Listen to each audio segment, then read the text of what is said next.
Hey, so in this video, we are going to be doing something called completing the square. Basically, what that is that you are taking something that is, if I can get this in there,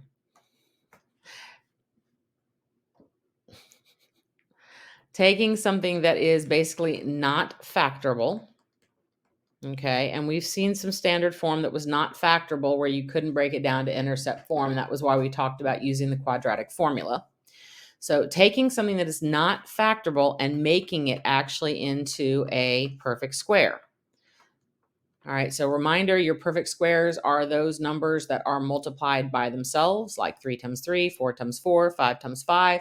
We actually have factoring situations where you're going to get a perfect square as well, and I'll show you what that looks like. This is actually pretty cool. This is actually how we convert also standard form into vertex form. Okay, so something that might be a little bit easier for you to solve by taking the square root than, say, the big quadratic formula, you can convert standard form into vertex form. So going back to the earlier parts of this unit, we use factoring to change standard form into intercept form, right? That's basically what intercept form is. It's factored form.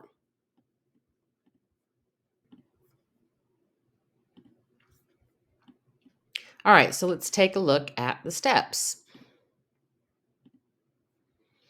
All right, so we're going to work through this first example. I'm going to show you all the steps, and then we're going to go through a couple more. Okay, so this is a standard form equation. And right now, actually it is factorable. We're going to go ahead and use this one as an example to rewrite it anyway. The piece that does not help us right now, okay, is that -3. Right? We need the squared and the x piece, right, in order to make a perfect square, to make something that is actually factorable. Okay, so what we're going to do is we're going to rewrite it, right? I've got the parentheses around the x squared and the 2x, and then the -3 is sitting out. Okay, so we rewrite it. Now notice I've left a space here in that parentheses on purpose because we're actually going to have to put a number there to make this a perfect square. Perfect square trinomial meaning that it's the same thing multiplied by itself. Okay, so you rewrite it, leave a space in the parentheses. So what number do we need to put in that parentheses to get a perfect square? So here's how you do this. You take the middle term, right, the b term. You divide I should actually say probably divide the coefficient in half because it's just the coefficient that we're looking at. Divide the coefficient in half and then square that answer. So in this case, my coefficient is 2. 2 divided by 2 is 1, and 1 squared is still 1. Okay, so that is the number that I am going to put in that parentheses to make this a perfect square. Okay, so I have to add 1 in the parentheses, right? So basically what I'm saying is that when you factor this part now, this parentheses part, you will have 2 matching pieces. It'll be an x plus a something and an x plus a something, and it'll be the same exact number. That's what makes it a perfect square, multiplying something by itself. We do have rules in math about like doing the same thing on both sides of an equation. We also have this thing about we can't change a function or an equation that way, right? We kind of have to keep it balanced. So we basically do this by making it a zero pair. If I add 1 inside the parentheses, then I have to subtract it outside the parentheses so it's balanced, right? So therefore, I haven't really changed the function at all.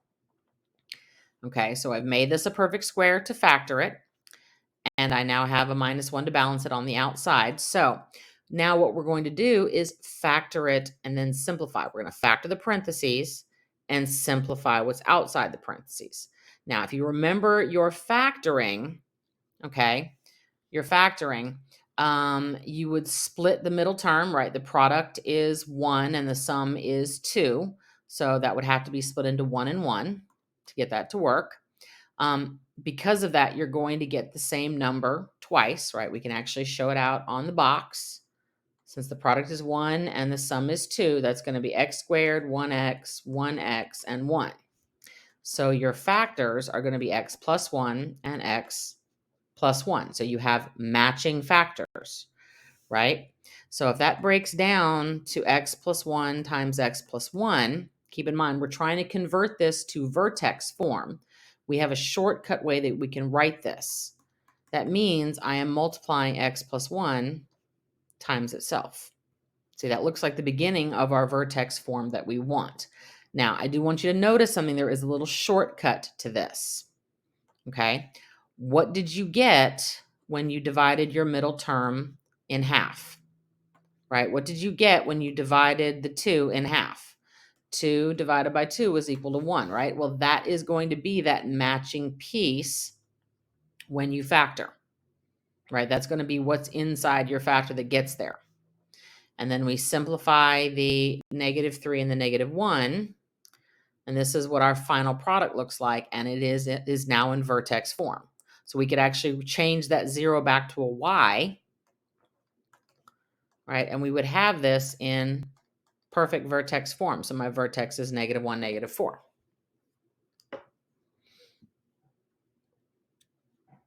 All right, so let's try it with some different numbers just so you can see how this works. Okay, so same deal. I'm going to rewrite this, separating it out because I don't need that -3. It's not helping me. So I have x squared minus 6x, leave some space, and then I'm going to subtract 3 and then equal 0. So I still have my -3, and I'm leaving space for that number that I need to make this work. Okay, so then take your middle term. All right, so -6 divided in half is -3, right? And then I have to square that number. Well, remember that when you square a negative, you get a positive. What is -3 squared? It's +9. So if I add 9 here to make this perfect, to make it a perfect square, then I'm going to subtract 9 over here to balance it. Okay, so now I can factor and simplify. So like I said, the shortcut is that whatever you got when you divided your middle term in half is going to be what works for this. And if you ask yourself that same question, your product is 9 and your sum is -6. So what multiplies to give you +9 and adds to give you -6 has to be -3 and -3. So it is that number every single time. So when I factor it, this is what I should get. And then -3 and -9 is -12. And then remember the shortcut way that you can write that. And I'm now in vertex form. So the first step is always to separate. Find your term, find your number that you need, right? And then factor over here and simplify over here. And that's it. All right, so let's try another one. Okay, so same thing, separate it out. X squared minus 8x, and then a plus 3. Okay, so it's all separated out. Okay, so take your middle term, divide it by 2. Okay, and then you have to square that in order to add in the parentheses to make this work. So that's going to be +16. So I add 16 here to make this finished, and then subtract 16 here to get that to balance. Okay, and then I'm going to go ahead and factor it. And again, if you use your box, which is fine, there's nothing wrong with that. You're just going to use your product and sum. You should get 2 of the same number every single time. I know it's going to be half of my middle term because -4 times -4 is 16, and -4 plus -4 is -8. Okay, and then 3 and -16. Oop, that wasn't supposed to be an equals. Should be -13, and you are now in standard form. Or not in standard form, you're now in vertex form. And that is it.